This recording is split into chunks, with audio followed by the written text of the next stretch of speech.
Good morning friends. તો આજનો આપણો ટોપિક છે ચિકિત્સા ચતુષ્પાદ. પ્રીવિયસ લેક્ચરની અંદર આપણે કાય ચિકિત્સાની ડેફિનેશન વિશે વાત કરી હતી કે જેની અંદર કાય ચિકિત્સાની ડેફિનેશનમાં થોડુંક લઈ લઈએ બ્રીફ કે કાય ચિકિત્સા એટલે કે જે જઠરાગ્નિ છે એની ચિકિત્સા છે એને પણ કાય ચિકિત્સા કહેવાય. જે અંતરાગ્નિ જે મેટાબોલિઝમ અગ્નિ છે એને પણ કાય ચિકિત્સા કહેવાય એની ચિકિત્સાને. અને જે સર્વાંગ સંશ્રિત વ્યાધિ છે જ્વર રક્તપિત્ત શોષોન્માદ અપસ્માર આદિ એની ચિકિત્સાને પણ કાય ચિકિત્સા તરીકે ઓળખવામાં આવે છે.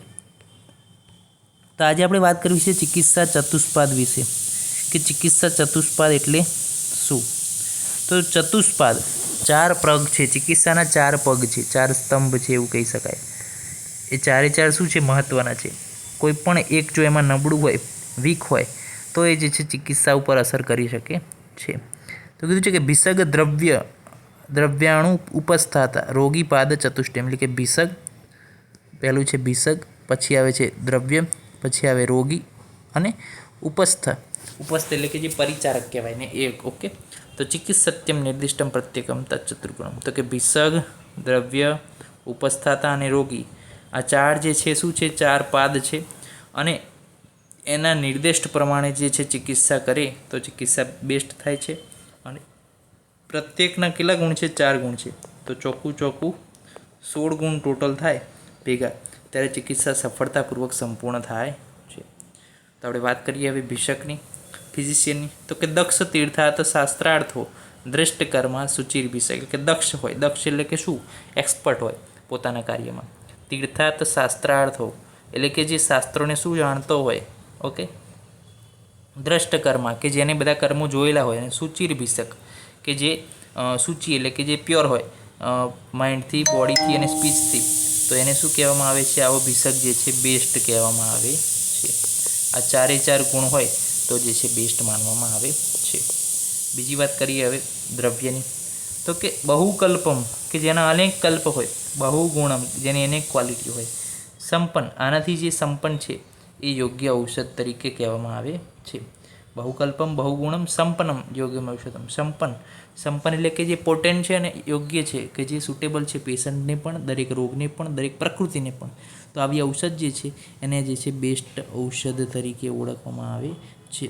તો મિનિંગ ખબર પડી ગઈ આખા શ્લોકનો કે બહુકલ્પમ કે જેના અનેક ફોર્મ્યુલેશન છે, બહુગુણમ અનેક ક્વોલિટી છે, સંપન્ન છે, પોટેન્ટ છે અને યોગ્ય ઔષધ છે કે જે શરીર માટે, પ્રકૃતિ માટે, માઇન્ડ માટે દરેકની પ્રકૃતિને મેચ થઈ જાય એ પ્રકારની ઔષધ છે અને યોગ્ય ઔષધ તરીકે કહેવાય છે. આ ચાર જે છે ગુણ દ્રવ્યના છે. હવે વાત કરીએ પરિચારકની. પરિચારક જે છે અનુરક્તમ એટલે કે જે પેશન્ટ પ્રત્યે સિમ્પેથી ધરાવતો હોય, એક પ્રકારની લાગણી ધરાવતો હોય, અનુરક્તમ. સૂચિ હોય એટલે કે પ્યોર બોડીથી, માઇન્ડથી અને સ્પીચથી પ્યોર હોય, દક્ષ હોય અને બુદ્ધિમાન હોય. આ ચાર વસ્તુ જે એટેન્ડન્ટ સ્ટાફમાં હોય તો જે છે તમારું પેશન્ટ સફળતાપૂર્વક જે છે હેલ્ધી બને છે. પછી આવે છે વાત રોગીની. રોગીના પણ 4 ગુણ આપ્યા છે કે આઢ્ય રોગી ભિષગ વૈશ્યો જ્ઞાપક સત્વાનપી એટલે કે આઢ્ય રોગી એટલે કે શું કીધું છે કે જે અફોર્ડ કરી શકે ટ્રીટમેન્ટને. ભિષગ અશ્યો એટલે કે જે ભિષગ એટલે કે ફિઝિશિયન છે એની જે પણ કોઈ આજ્ઞા હોય એનું પાલન કરે. ધારો કે આ ખાવાનું છે, નથી ખાવાનું, આ મેડિસિન આ ટાઈમે લેવાની છે, બધું પાલન કરે એવો રોગી. પછી એક અફોર્ડેબલ કહી શકીએ એવો રોગી. જ્ઞાપક કે જે able describe to his elements એટલે કે જે પોતાની જે અવસ્થા છે એને ડિસ્ક્રાઇબ કરી શકતો હોય કે મને આવું થાય છે, આવું થાય છે. ઓકે. એ જ્ઞાપક કહેવાય કે જે પોતાની અવસ્થાને જ્ઞાપક એટલે કે જાણે છે. અને સત્વવાન પી કે જેનો વિલ પાવર થોડો વધારે છે એવા રોગીને પણ પસંદ કરવો જોઈએ. તો આ 4 ગુણ જો રોગની અંદર હોય, 4 ગુણ આવા અટેન્ડન્ટની અંદર હોય, 4 ગુણ ફિઝિશિયનની અંદર હોય અને 4 ગુણ દ્રવ્યની અંદર હોય તો ચિકિત્સા જે છે 100% સફળ થાય છે. તો આને શું કહેવાય? ચિકિત્સાના ચતુષ્પાદ કે જે ચિકિત્સાનું 100% રિઝલ્ટ સૂચવે છે. તો નેક્સ્ટ લેક્ચરમાં આપણે મળીશું ચિકિત્સ્ય પુરુષના ડેફિનેશન અને અચિકિત્સ્ય પુરુષના ડેફિનેશન સાથે. ત્યાં સુધી રજા આપશો. જય હિન્દ, જય ભારત, જય આયુર્વેદ, જય ધન્વંતરી. નમસ્કાર.